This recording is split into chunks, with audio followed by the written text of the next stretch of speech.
Good morning, everyone.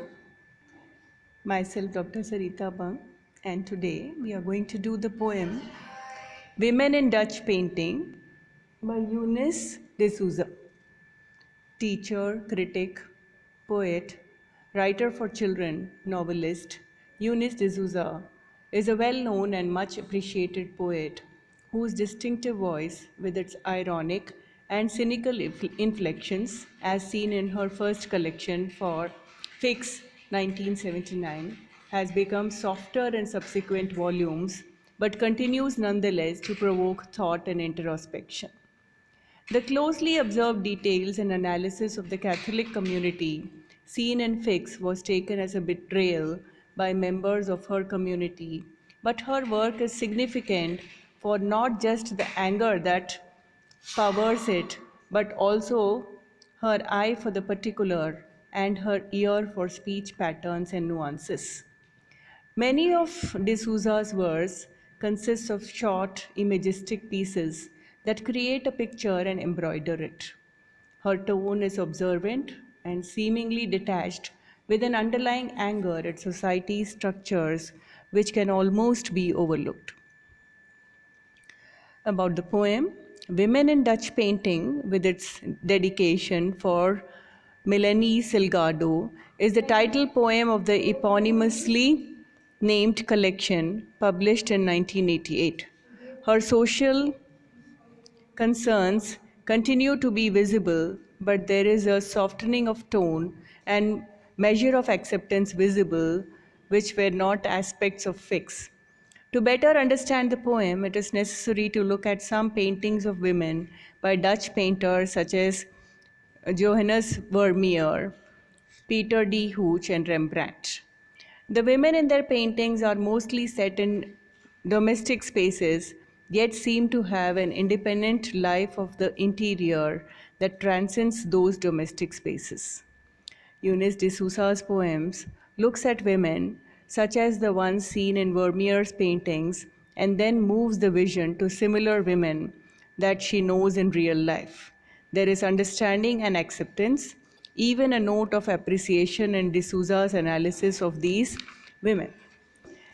The adjectives provide the clue to reading them: calm, not stupid; pregnant, not bovine. The serenity seen, even in the paintings and also in the women. The poet knows the Aunt Anna, who writes poems, stems from awareness.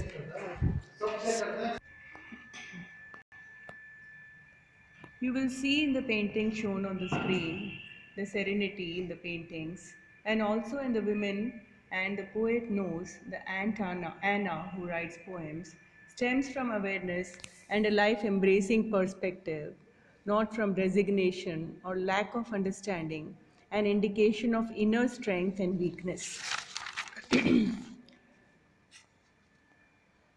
You will see in Vermeer's painting how the vision moves to similar women that she knows in real life. The parenthetical, the parenthetical dedication gives a certain ironic inflection to the poem.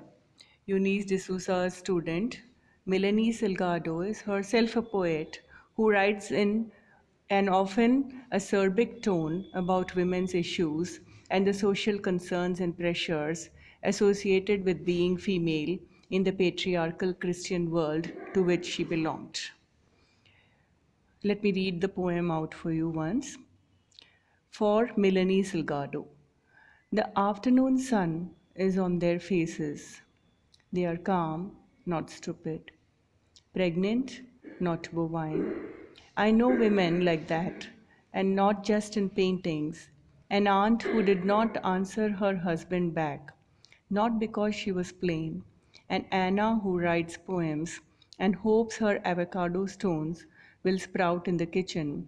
Her voice is oatmeal and honey. She describes the Dutch painting, as you have already seen on the screen. The afternoon sun is on the faces of the women. The women are, the expression on their face is calm, but not stupid.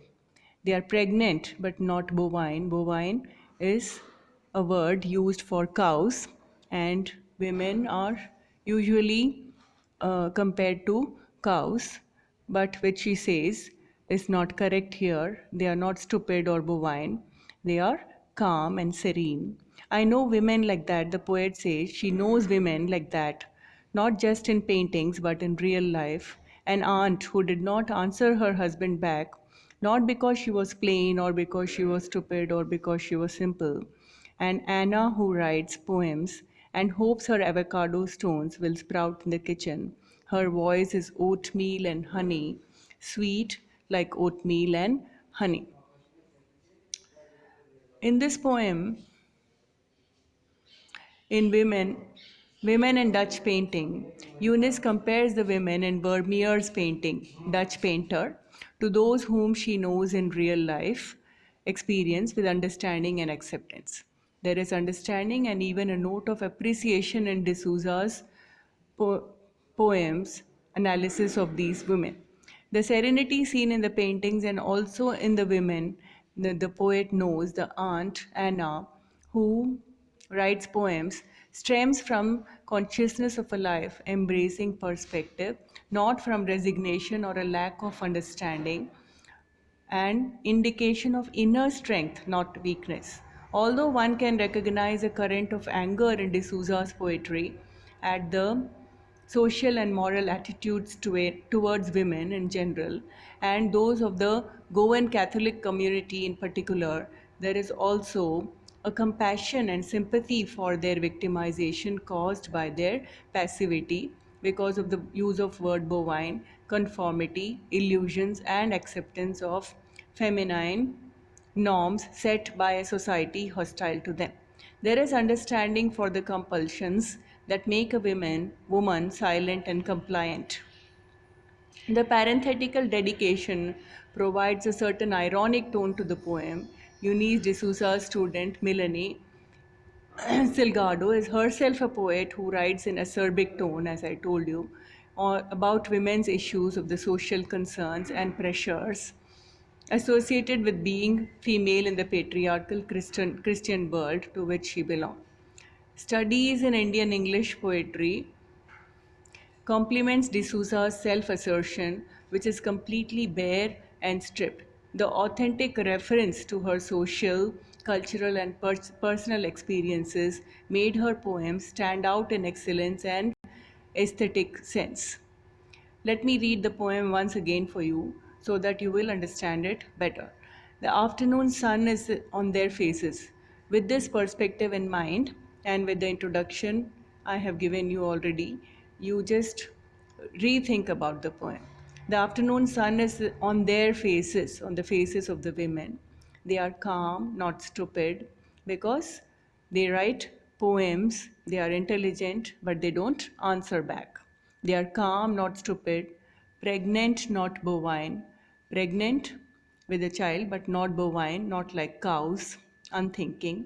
I know a woman like that, she says, and not just in painting, but in real life, an aunt who did not answer her husband back, and not because she was plain or simple or stupid, but because she doesn't want to argue and waste her time because she writes poems, and Anna, who writes poems and hopes her avocado fruits, stones, will sprout in the kitchen, and her voice is sweet like honey.